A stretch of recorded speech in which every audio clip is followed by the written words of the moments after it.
சமீப காலமாகவே ராமதாஸ் அவர்களுக்கும் அன்புமணி ராமதாஸ் அவர்களுக்கும் ஒரு முட்டல் மோதல் போயிட்டு இருக்கு. இந்த நிகழ்ச்சிக்கான பிரச்சார பாடலே 2 வருஷம் வந்துச்சு.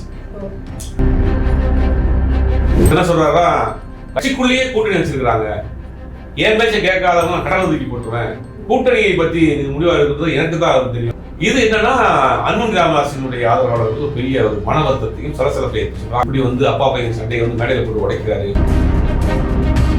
அன்புமணி ராமதாஸை பொறுத்த வரைக்கும் அப்பாவுக்கு வயசாயிருச்சு, கொஞ்சம் ஓய்வெடுங்க, கட்சியை நான் பார்த்துக்கிறேன் அப்படிங்கிற மாதிரி அவர் ஒரு முடிவு பண்றாரு. ராமதாஸ் என்ன செய்யறாருன்னா, நம்மளுடைய குடிமானமே மொத்தமா போயிடும் போல, இந்த மனைவி ஒரு பக்கம் இருக்கிறாங்க, அவர் ஒரு பக்கம் இருக்காரு, முழுக்க அவருடைய கண்ட்ரோல் இருக்கு, நம்ம ஒதுக்கிட்டாங்களோ ஓரம் கட்டிட்டாங்களோ, நம்ம வயசாயிடுச்சு நினைக்கிறாங்களோ அப்படின்னு நினைக்கிறாங்க. இப்ப இந்த மாநாட்டிலேயே திமுகவை நோக்கி திமுகவை பிரைஸ் பண்ற மாதிரி, திமுக தலைவர்களை பெருமைப்படுத்துற மாதிரி சில விஷயம் ராமதாஸ் பேசுறாரு. ஆக்சுவலா அந்த மாநாட்டில் அதை பேச வேண்டிய அவசியம் இல்லை. அப்ப ராமதாஸ் அவர்களை பொறுத்த வரைக்கும் திமுகங்கிறது ஒரு கரெக்டான சாய்ஸ், அன்புமணியை பொறுத்த வரைக்கும் அந்த கூட்டணிக்கு போக முடியாத ஒரு சூழ்நிலையில் இருக்காரு. இது வெட்ட வெளிச்சமா போட்டு இந்த மாநாட்டில் உடைச்சது என்ன ஆச்சுன்னா, அந்த கட்சி நிர்வாகிகள் பத்தி மிகப்பெரிய ஒரு கொந்தளிப்பையும் ஒரு கோபத்தையும் ஏற்படுத்தியிருக்கு. அன்புமணி ராமதாஸுக்குமே மிகப்பெரிய ஒரு வருத்தத்தில் இருக்கிறதாக ஒரு தகவல் சொல்றாங்க. இந்த மாதிரி இன்னைக்கு சமூக வலைதளங்கள்ல நிறைய எழுத ஆரம்பிச்சுட்டாங்க, பேச ஆரம்பிச்சுட்டாங்க. ஐயா நீங்க ஓய்விடுங்க ஐயா, போதும், நீங்க எதுனா பேசுறதே தெரியல உங்களுக்கு அப்படின்னு கடுமையாக சொந்த கட்சியினருடைய விமர்சனத்துக்கு இன்னைக்கு ஆளாயிட்டாரு. ஹோம்லேண்ட் பாலிடிக்ஸ் நேயர்களுக்கு வணக்கம். என்னிடமோடு இணைந்திருக்கிறார் பத்திரிகையாளர் திரு சுபேர் அவர்கள். வணக்கம் சார். பாமக தரப்புல இருந்து சித்திரை பெருவிழா நடத்த முடிஞ்சிருக்கு. இது நடத்துறதுக்காக அவ்வளவு பெரிய போராட்டம், அதாவது இது நடத்தவே கூடாது, இந்த நிகழ்ச்சியை தடை செய்யணும் அப்படின்னு சொல்லி ஒரு பக்கம், இன்னொரு பக்கம் இந்த நிகழ்ச்சிக்கு அனுமதி கொடுத்தாச்சு, சோ அதனால நாங்க கண்டிப்பா இந்த நிகழ்ச்சி நடந்தே தீரும் அப்படின்னு சொல்லி கோர்ட்ல இருந்தே தீர்ப்பெல்லாம் கூட வெளியாயிட்டது. இப்போ இந்த விழானது நடந்து முடிஞ்சிருக்கு. உங்களுடைய பார்வையில இந்த விழா நீங்க எப்படி பாக்குறீங்க? கிட்டத்தட்ட 12 ஆண்டுகளுக்கு பிறகு சித்திரை முழுநில பெருவிழா சொல்லிட்டு வருஷம் முந்தி நடத்துவாங்க. கிட்ட ஒரு 12 வருஷமா நடத்தல, பல காரணங்களால 12 வருஷம் நடத்தாம இந்த நிகழ்ச்சியை எப்பயும் மகாபலிபுரத்தில் நடத்துவோம். மகாபலிபுரத்தில் நடக்கிறதுக்கு ஏற்பாடுகள் பண்ணாங்க. அதில் சிலர் தடை பண்ணணும்னு சொல்லி கோர்ட்டுக்கு போனாங்க. பல நிகழ்ச்சி நடந்துச்சு. ஏன்னா ஏன் தடை பண்ணணும்னு கோர்ட்டுக்கு போனாங்க அப்படின்னா, இதுக்கு முன்னாடி நடந்த நிகழ்ச்சிகள்ல சில அசம்பாவிதங்கள் நடந்துச்சு. அதெல்லாம் மனசுல கொண்டு இந்த மாதிரி நிகழ்ச்சி, அந்த மாதிரியான அசம்பாவிதங்கள் நடந்துடக்கூடாதுங்கிறதுக்காக சில வழக்கு போட்டாங்க. அதெல்லாம் மீறி கோர்ட்ல ஆர்டர் கொடுத்தாங்க. இந்த நிகழ்ச்சியை முழுக்க ஆர்கனைஸ் பண்ணி வழிநடத்தி கொண்டு போய் ஒரு பெரிய நிகழ்ச்சியை நடத்துனது டாக்டர் அன்புமணி ராமதாஸ். அவர் முதல் நாளே அதுக்கு முன்னாடி இருந்தே சோசியல் மீடியாவில் மெயின் ஸ்ட்ரீம் எல்லாம் கூட நிறைய பேசினார். அதாவது இந்த ஈசிஆர் சாலையை அன்னைக்கு நடக்கிற அன்னைக்கு பயன்படுத்தாதீங்க, திண்டிவனம் ரூட்டை பயன்படுத்துங்க, வெளியில பொதுமக்களுக்கு யாரும் இடைஞ்சலாக இருந்தக்கூடாது, நிகழ்ச்சியில எதுவும் வரப்ப போறப்ப அசம்பாவிதம் நடந்துடக்கூடாது, வேறு கட்சிகளை சேர்ந்த கொடிகளையோ வேறு கட்சி தலைவர்களையோ நீங்க அவதூறா பேசிடக்கூடாது. அப்புறம் அந்த அன்னைக்கு நடக்கக்கூடிய இடங்கள்ல சுத்தி டாஸ்மாக் லீவ் விடுங்கன்னு அரசாங்கத்துக்கு கோரிக்கை வச்சாங்க. கவர்மெண்ட்டும் டாஸ்மாக் லீவ் விட்டுச்சு. ஒரு மிகப்பெரிய ஒரு கூட்டத்தை பெருசா நடத்தி முடிச்சுட்டாங்க. அந்த நிகழ்ச்சியில நிறைய தலைவர்கள், டாக்டர் அன்புமணி ராமதாஸ் மற்றும் கட்சியினுடைய முக்கிய நிர்வாகிகள் பலரும் அங்க பேசினாங்க. அதுல பேசினதுல ஒரு பெரிய ஒரு சர்ச்சையை, ஒரு சலசலப்பை உண்டு பண்ணிடுச்சு. சமீப காலமாகவே ராமதாஸ் அவர்களுக்கும் அன்புமணி ராமதாஸ் அவர்களுக்கும் ஒரு முட்டல் மோதல் போயிட்டு இருக்கு. இந்த நிகழ்ச்சி நடத்துறதுக்கே இந்த பிரச்சார பாடல் ஒன்று போட்டாங்க. அது ஐயா அழைக்கிறார் அப்படின்னு இவர் தரப்புல இருந்து அன்புமணி ராமதாஸ் தரப்பு போட்டாங்க. அண்ணன் அழைக்கிறார் அப்படின்னு அவர் தரப்பு ஒரு பாடல். அதாவது இந்த நிகழ்ச்சிக்கான பிரச்சார பாடலே 2 வருஷம் வந்துச்சு. அப்படி 2 பேருக்குள்ளேயே ஒரு முட்டல் மோதல் இருந்துச்சு. நமக்கு தெரியும், அவருடைய பேரனை கட்சியினுடைய இளைஞரணி தலைவராக போட்டாரு, இவர் ஏத்துக்கிற மாட்டாரு. பொதுக்குழு செயற்குள்ள 2 பேருக்கு ஒரு முட்டல் மோதல் இருந்துச்சு. அப்புறம் சமாதானம் பண்ணி இந்த நிகழ்ச்சியை நடத்துறாங்க. ஒரு பிரமாண்டமான நிகழ்ச்சி. இந்த நிகழ்ச்சியை நடத்தி முடித்ததன் முக்கிய காரணம் அன்புமணி ராமதாஸ் தான். ஒரு பெரிய அளவில் எந்த பிரதமான பிரச்சனையும் இல்லாமல், சலசலப்பும் இல்லாமல் அமைதியான முறையில ஒரு கிராண்டான ஒரு மாநாட்டு நடத்திட்டார். முடித்தாரா அப்படிங்கிறது தான் இங்க சிக்கல். ஏன்னா அந்த கூட்டத்துல பேசின அது வரைக்கும் தலைவர்கள் நிறைய பேசினாங்க. சிலர் கலைஞரை புகழ்ந்து பேசினாங்க. கலைஞரை அடக்கம் பண்றதுக்கான இடத்துக்கான அதுக்கு முன்னாடி நாங்க அந்த இடத்த யாரும் அடக்கம் பண்ணக்கூடாது, இந்த மாதிரி பொது இடங்கள்ல பீச் மாதிரியான இடங்கள்ல அடக்கம் பண்ணக்கூடாது, நாங்கள் கேஸ் போட்டிருந்தோம். இப்போ கலைஞர் அடக்கிறதுக்காக அந்த கேஸ் நாங்கள் வாபஸ் வாங்கணும். அதே மாதிரி கலைஞர் போட்டுருக்க மஞ்சள் சாலை ஐயா தான் கொடுத்தாரு, அதனுடைய இதான் போட்டுருக்காரு அப்படின்னு நிறைய கலைஞரை உயர்த்தி கலைஞருடைய ஆர்வ பெருமைகள்லாம் பேசி, இப்போ கலைஞர் உயிரோடு இருந்தாருன்னா இன்னைக்கு ஜாதிவாரி கணக்கெடுப்பு நடத்தி முடிச்சிருப்பாரு அப்படி கலைஞரை புகழ்ந்து பேசி முடிச்சிருக்காங்க. அன்புமணி ராமதாஸை பொறுத்த வரைக்கும் அவங்களே எல்லாரும் ஓட் பேங்காக தான் பயன்படுத்துறாங்க, அப்படின்ற மாதிரி அவரு சில கோரிக்கை எல்லாம். ராமதாஸ் அவர்கள் பேசும்போது இன்னும் கடுமையா சொன்னது என்னன்னா, கூட்டணியை பத்தி நிறைய பேர் வந்து கேக்குறாங்க, ஆனா எனக்கு என்ன தெரியும் அப்படின்னு நினைக்கிறாங்க, ஆனா எனக்கு தெரியும், நான் தான் அதை தீர்மானிப்பேன், நீ எல்லாம் அதை சொல்ல வேணாம் அப்படின்னு. நீ எல்லாம்ன்றத வந்து தொண்டர்களை நோக்கி சொன்னதா இருக்கட்டும், நிர்வாகிகளை சொன்னதாலுமே அன்புமணியை தான் சொல்றாரோ அப்படின்ற ஒரு கேள்வி வந்து நிறைய பேருக்கு எழுந்தது. இவ்வளவு தூரம் அவர்கள் பேசுனதெல்லாம் அமைதியாக போய் கூட்டம் பிரமாண்டமான கூட்டம் நடந்து முடிச்சு. இவர் டாக்டர் ராமதாஸ் பேசின இந்த விஷயங்கள் தான் கூட்டத்தில் பெரிய சலசலப்பு ஏற்பட்டுச்சு.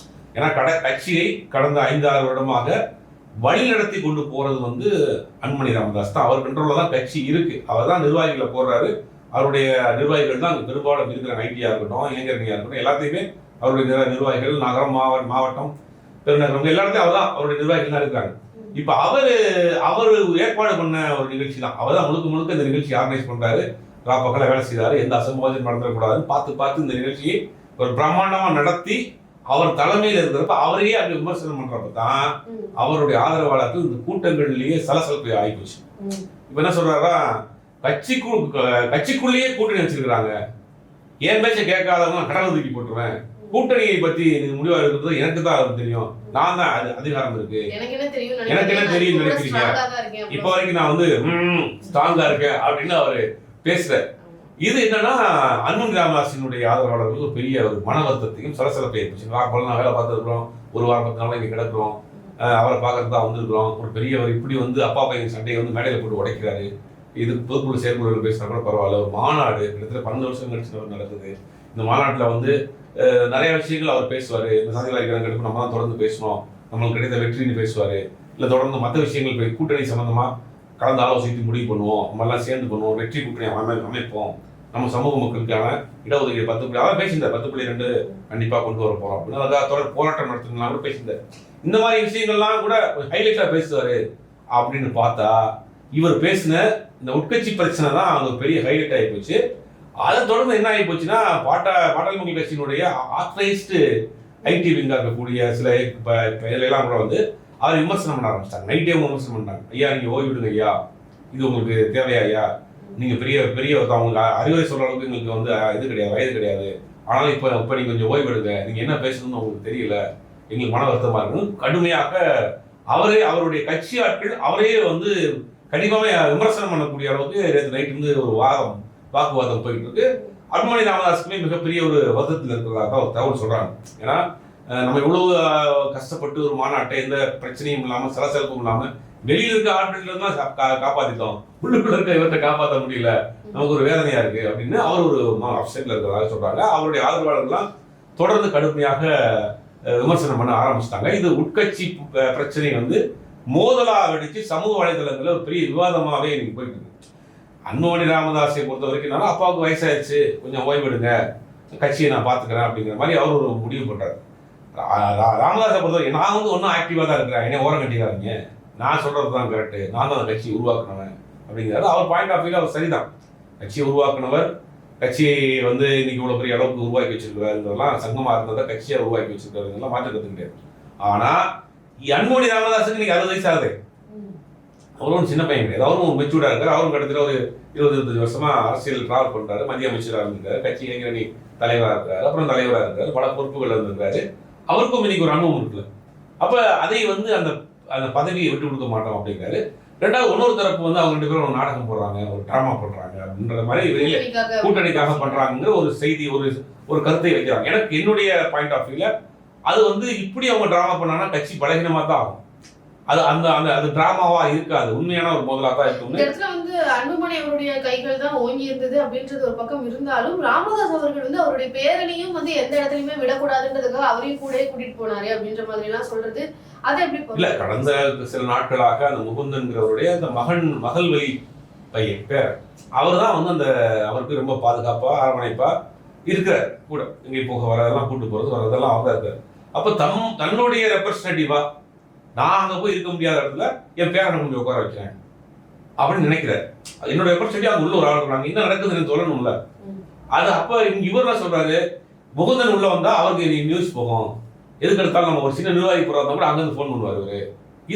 இந்த பிரச்சனை தான் அப்பா பையனுக்குள்ள பிரச்சனை. அப்ப அவரை வேலை பார்க்கறது வைக்கிறாரா முகுந்தன், இவர் குற்றச்சாட்டு வைக்கிறார். இவருக்கு சொந்த அக்கா பையன், வெளியே ஆள்லாம் கிடையாது, எல்லாமே குடும்பத்துக்குள்ள இருக்கவங்க தான், சொந்த அக்கா பையன் தான்.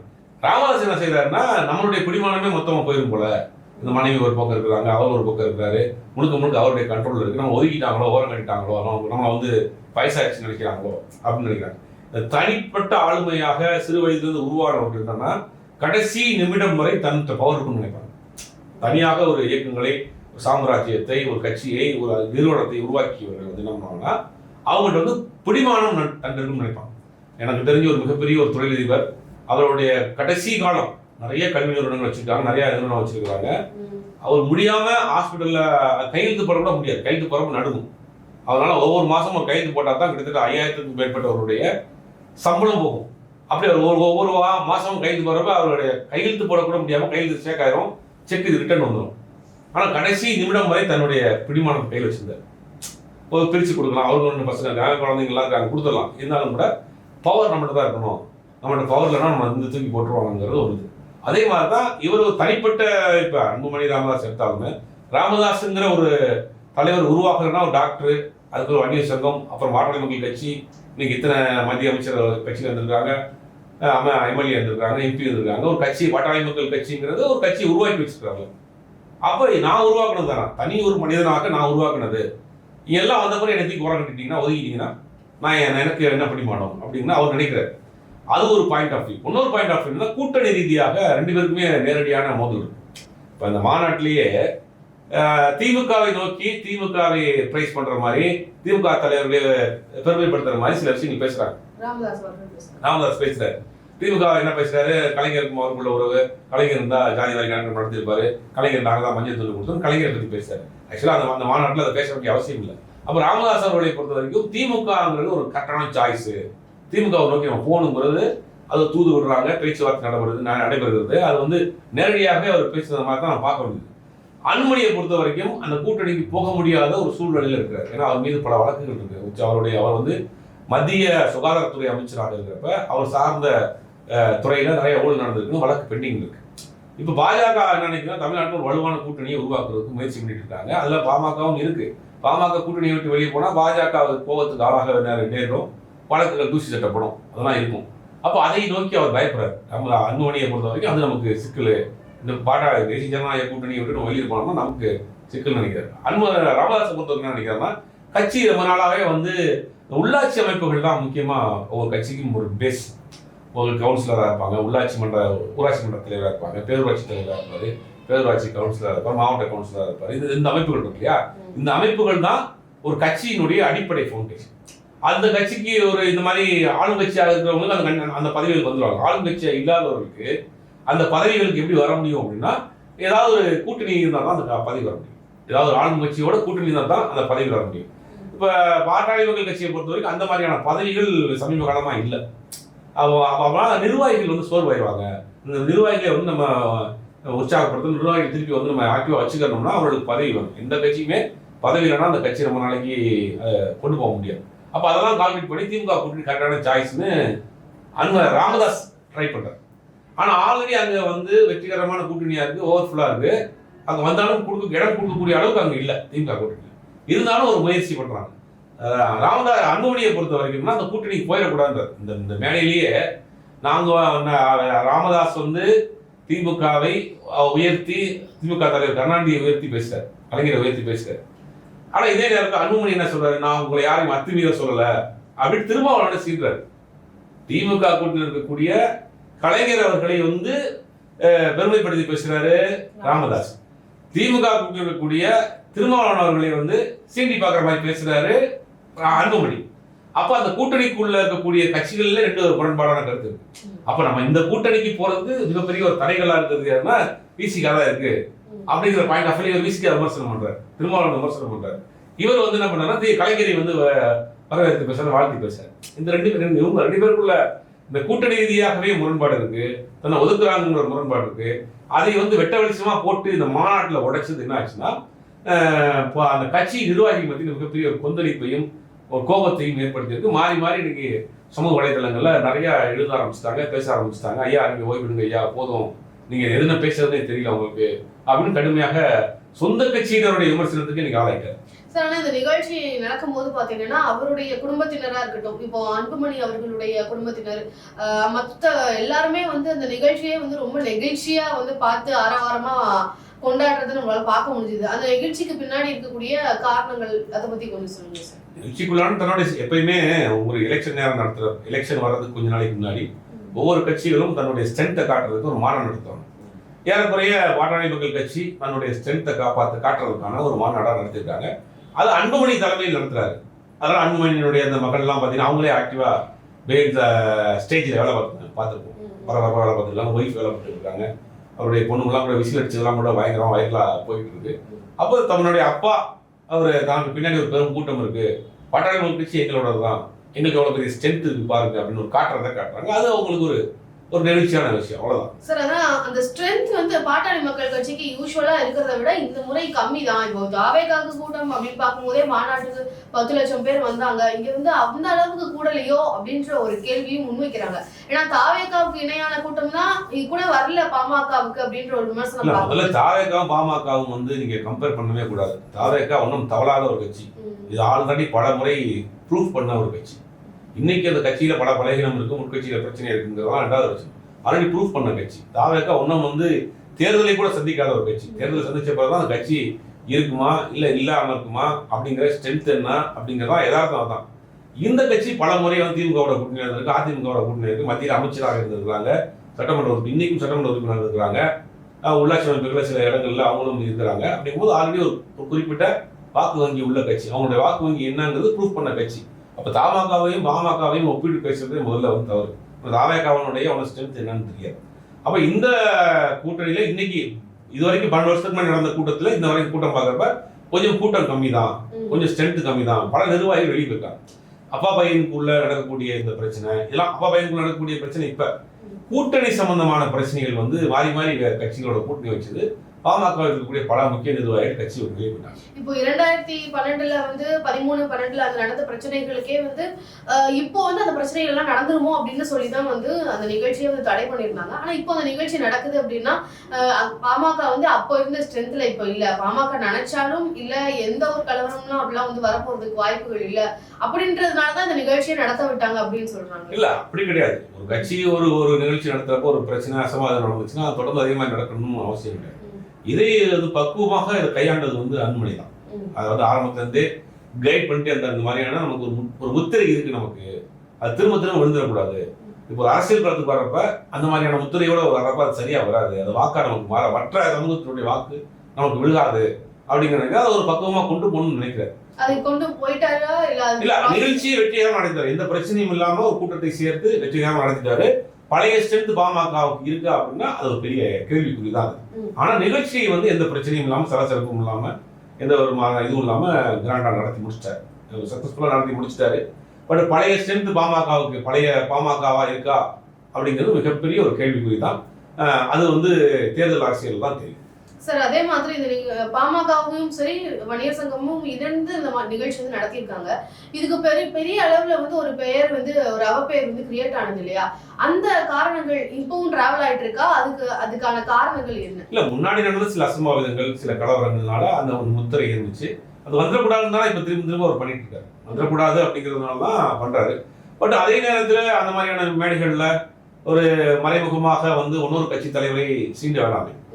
ஒரு அரசியல் நிகழ்ச்சி ஒரு வன்னியர் சங்கமும் மாநாட்டு கட்சியும் சேர்ந்து ஒரு மாநாடு நடத்துறீங்கன்னா நாங்கள் அரங்க மறுன்னு சொல்ல மாட்டோம் அப்படின்னு ஏன் இன்னொரு கட்சி தலைவரை போய் சீனி பார்க்கணும்? அது அவசியமே இல்லையே. ஆனா அதே நேரத்தில் திருமாவளவன் வந்து ஒரு பானை வரையணும்னா வந்து சட்டி வரைஞ்சதுக்கு அப்புறம் தான் பானை வர முடியும் அப்படின்னு சொல்லி 2 பேரும் ஒற்றுமையா செயல்படணும்ன்றது அவருடைய கருத்தா இருக்கு. அப்போ அவர் வேற மாதிரி தானே சொல்றாரு. இல்ல திருமாவளவனை பொறுத்த வரைக்கும் மாற்று சித்தாந்தம் உள்ளவர்கள் கூட மாற்று கருத்து உள்ளவர்கள் கூட அவருடைய அந்த கருத்துக்களை ஏற்றுக்கிறாங்க. அவர் சொல்லக்கூடிய விஷயம் நாகரிகமா இருக்கு. அவர் என்ன சொல்றாரு, அன்னைக்கு ஒரு மேடையில திமுகவை சேர்ந்த அதே வன்னியர் சமூகத்தை சேர்ந்த ஒருத்தர் அமைச்சராக பக்கத்தில் உட்காந்துக்கிட்டே பேசுறாரு. இன்னைக்கு நீங்க அக்னி சட்டி வரைகிறதா இருந்தா கூட பானை வரைஞ்சா அதுக்கு மேல வரையணும். அப்ப இரு சமூகமும் ஒற்றுமையா இருக்கணும். நமக்கு இது ஒரு பிரச்சனை கிடையாது. நீ தமிழ்நாட்டில் நிறைய பிரச்சனை இருக்கு. மொழி ரீதியாக பிரச்சனை இருக்கு, கல்விக்கு பிரச்சனை இருக்கு, உயர்கல்விக்கு பிரச்சனை இருக்கு, மாநில உரிமைகள் போயிட்டு இருக்கு. நம்ம சாதின்னு அடிச்சிடக்கூடாது, மாநில உரிமைகளை பார்க்கணும், அடுத்தடுத்த கடத்து நகர்ந்து போகணும். ஒரு சாதி ரீதியாக நமக்கு பிளவுபடக்கூடாது, தமிழர்களாக ஒன்றுபடணும் அப்படிங்கிற நோக்கத்தோடு அவர் பேசுறாரு. அப்படி ஒரு ஒரு மெச்சூர்டா ஒரு தலைவர் பேசுறாரு. நீங்க அங்க போயிட்டு நாங்க அத்துமீற சொல்ல மாட்டேன்றது, அவங்க போய் சீடி பாக்குறது, அது ஒரு நாகரிகமா இருக்கா? இது மக்கள் தான் தீர்மானிக்கும். ஒரு ஒரு மாநாட்டுல அவர் அன்புமணி பேசினதையும் திருமாவளவன் அவர்கள் பேசுனதையும் எந்த அளவுக்கு இருக்கும் கம்பேர் பண்ணி பார்க்க அவர் ஒரு நாகரிகமாக மெச்சூர்டா பேசுறாரு. இப்ப அவரை சீன வேண்டிய அவசியமே இல்லையே. அந்த சீனியனுடைய இது வந்து அதான் முதிர்ச்சி அடையலையோ அப்படின்ற மாதிரி தான் தோணுது. ஓகே சார், பாமக மாநாடு குறித்தும் அதை தொடர்ந்து வந்த விமர்சனங்கள் குறித்து பல விஷயங்கள் என்கிட்ட பகிர்ந்துக்கிறதுக்கு நன்றி.